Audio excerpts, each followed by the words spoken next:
Sir bill. ठीक आहे, एवढं बिल दे. चल.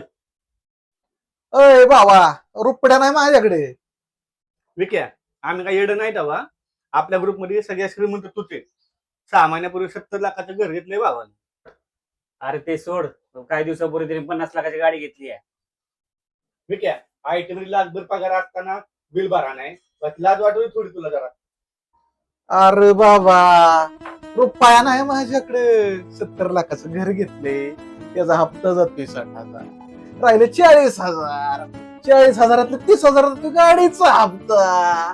त्यातनं परत 10,000 माझ्या केसाच्या ट्रीटमेंटला जातात ना. अरे भावांनो, मला पोरगी कोण द्याय नाही लग्नाला.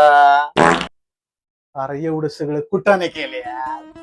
टॅटू काढलाय, डोक्यावर केस नाही म्हणून नका दाढी वाढ.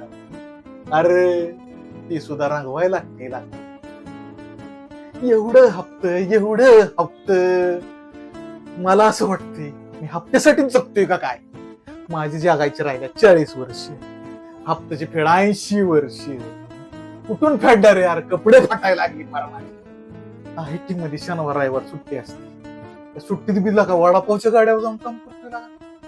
लय हाल चालले.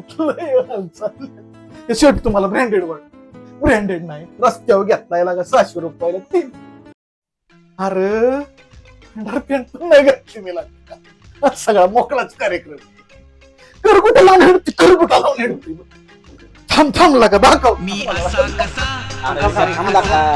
तुम्ही काळजी करू.